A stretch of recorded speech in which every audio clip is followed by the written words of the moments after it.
How you guys doing? In this video I want to talk about real milk products. So down here I have some raw cheese, I have some grass-fed butter, and some raw milk. You guys can see it, right? And I want to explain why it's important to get real milk versus commercially sold milk in the store. The main thing is that real milk is not pasteurized, okay? Pasteurization will destroy enzymes, it diminishes vitamin content, it denatures fragile milk proteins, destroys vitamin B12, vitamin B6, kills beneficial bacteria, promotes pathogens, and is associated with allergies, increased tooth decay, colic in infants, growth problems in children, osteoporosis, arthritis, heart disease, and cancer. Plus, modern stainless steel tanks, milking machines, refrigerated trucks, and inspection methods make pasteurization absolutely unnecessary for public protection.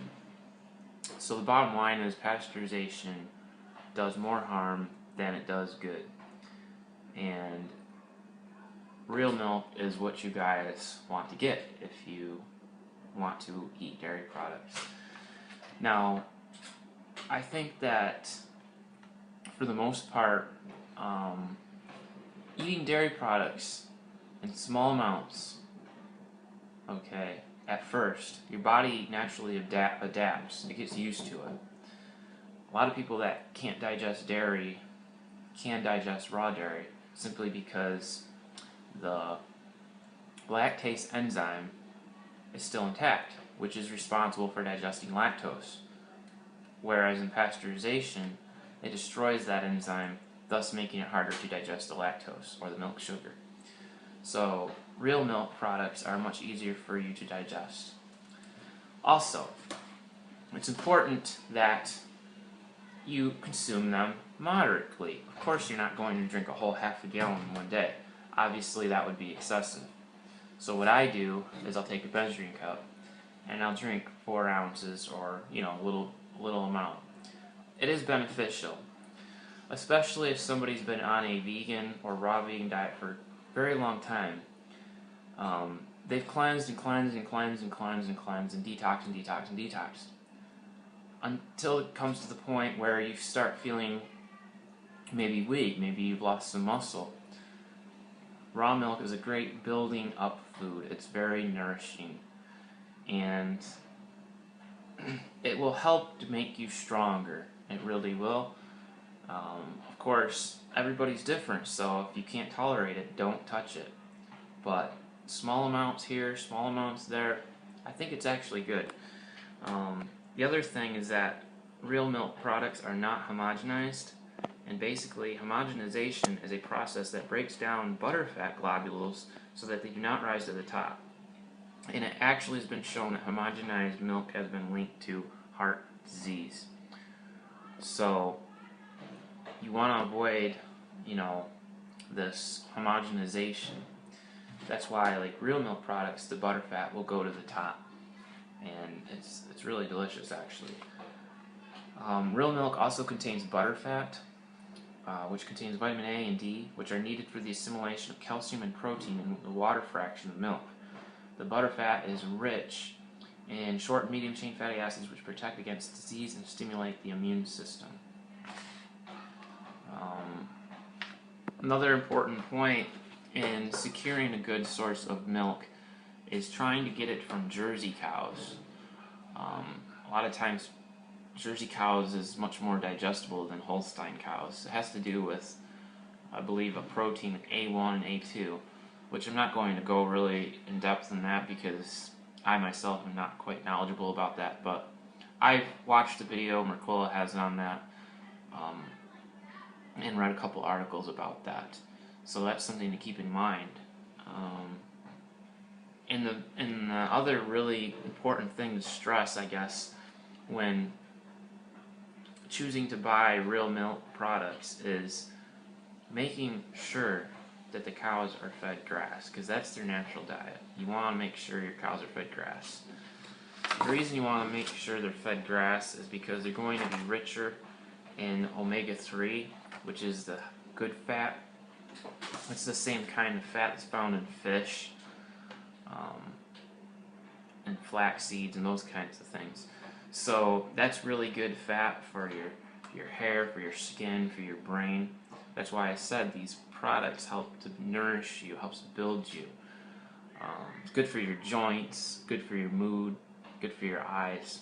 You need these really healthy fats.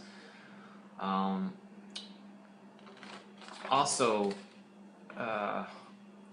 grass-fed dairy products are also richer in nutrients, vitamins, vitamin E, this other nutrient called CLA, or conjugalinic acid. It's very high in grass-fed dairy products, which has been shown to help apparently suppress cancer.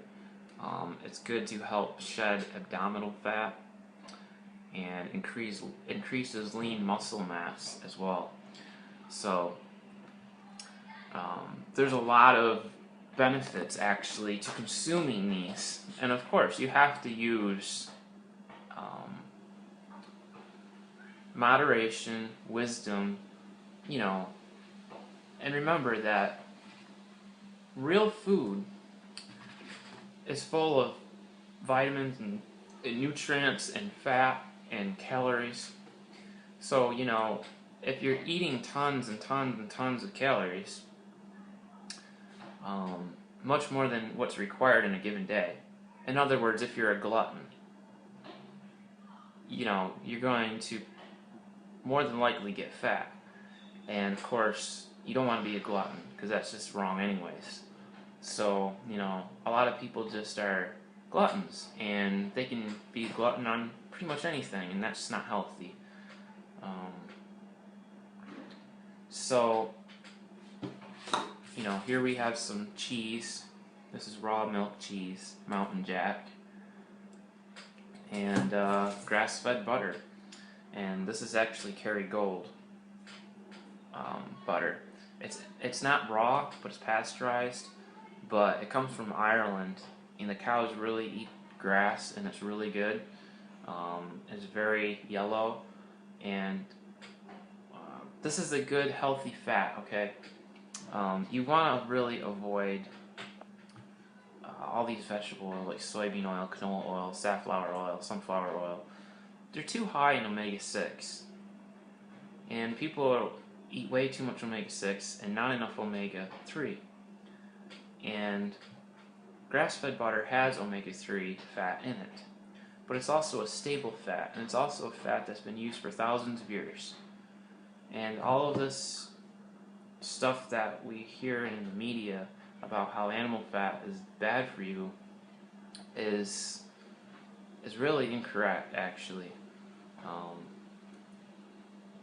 And the thing to understand is that when they do studies on milk and meat and eggs and things like that, they're using very low quality products. Okay, they're not doing studies using real milk, because if they did, they would see that these things reverse eczema and all kinds of problems that people have. So a lot of the studies are actually flawed, and people need to be aware of that when they're reading these studies and when they're reading the articles that are saying that dairy is bad for you and that causes everything under the sun.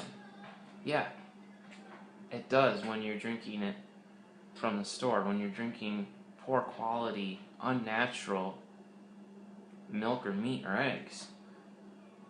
But they don't do studies, unfortunately, on eggs that come from healthy chickens, meat that comes from healthy animals, or dairy that comes from healthy animals. And that's just the bottom line truth.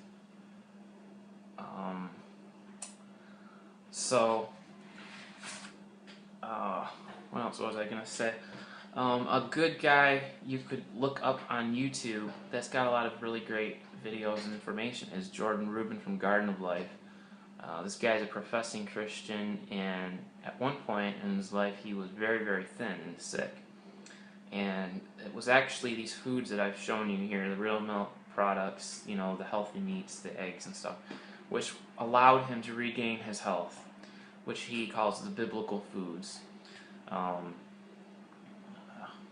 For those of you that aren't aware of the Bible or Christianity, it would be worth me mentioning that real milk products and things like that were actually consumed back in the biblical days, thousands of years ago, and they were very healthy for us, for our ancestors, and that's what people used. And of course there wasn't things like cancer or heart disease. And even Weston A. Price was a dentist who went around the world to study these different cultures, and he couldn't find these diseases that are so prevalent today in our time. So it just goes to show you that when you're eating real food, whether that be from the animal or the plant kingdom, it really will make a difference in your health. And, you know, not everything is black and white. Of course, we hear so much propaganda and dogma from people that animal foods are completely bad for you. But they don't understand that it makes all the difference of if those animals are healthy or if they're sick. And so you can't just group everything all in one basket. It's like that saying, you can't put all your eggs in one basket, more or less. I mean, you can, but you know, you may not be getting an accurate understanding of if these foods are actually good for you or not. And so, you know, that's important to keep in mind. And I guess another point that I should also say is that we have two food groups. We have the animal foods and we have the plant foods. And people need to understand that the plant foods are cleansers and detoxifiers.